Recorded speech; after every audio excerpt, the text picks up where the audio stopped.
But then I was like, okay, well, how do I connect with people? Like, what do I do? So I was like, I'm going to ask girls to brunch. Almost like a networking Right. experience. I was like, I'm going to find some of the cool girls that I think are cool. And I'm going to ask them like on a date to brunch. Right. And I did that.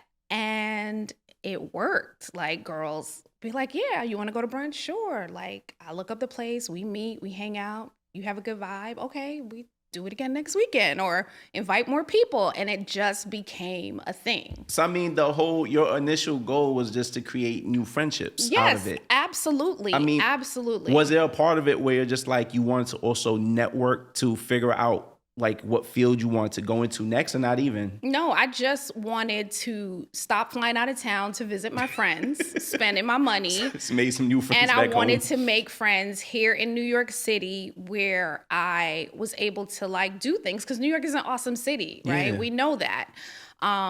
And that there's tons of experiences that people come here for. Okay. So I wasn't taking advantage of that. I was going out of town to find those experiences. And I was like, that's crazy. So you became like the brunch host. Right. Like everyone knew you were going to host. And then I would go to brunch, and, you know, you have friends who wake up early. So you'd be like, all right, let's catch that 12 o'clock brunch. And then I had the friends who woke up late. I'm like, all right, let's go to brunch at 4. And then I realized I was brunching all day. I would get home at 9 o'clock at night. Yeah.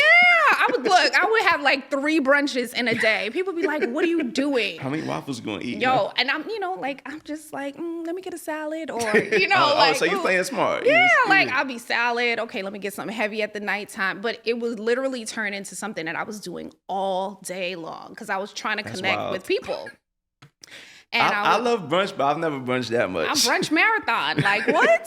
Brunch marathon. So it would be like 12 o'clock in the afternoon to like 9 o'clock at night. I'm coming home. I'm like, so one day I was... And this was still cheaper than flying to Atlanta and LA and Absolutely. And plus I was home, right? True. So after brunch, I could just roll home and go to bed, right? Yeah.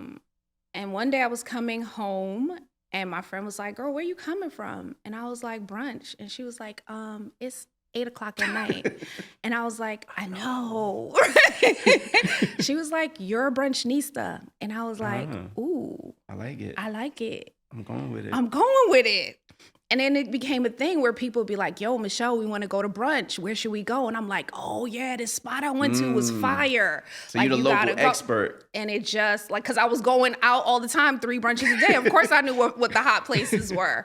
So, I mean, were you repeating spots? Or there was a spot on, like, Washington I used to hit heavy because it would just let me sit there all day. Aquaba used to, like, where Peaches used to be.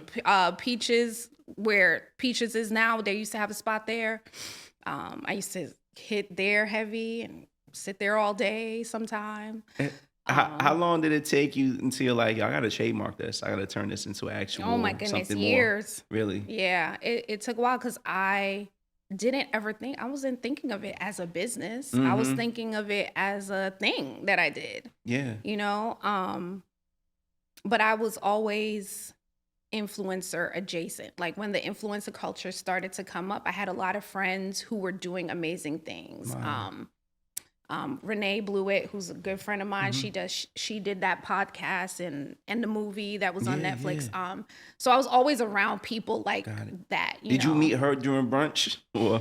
Yeah, actually our first meeting was us actually going to brunch. Okay. Yeah, so that was a couple years ago. So yeah, a lot of my socializing happened over food. And I think, you know, I learned that growing up with my dad as well. My dad was a huge food person, and he always put a lot of love and care into food and cooking it and serving it and making sure, like, you know, like I said, we have Sunday dinner. We used to have Sunday dinner. But, you know, me being young and single in New York, I don't have a family to have Sunday dinner with. So I have Sunday brunch. Got it. And I created my own family. Your own community. Yeah, I created my own community, my own family, like I like to call them. And now we have Sunday brunch together. Nice. Yeah.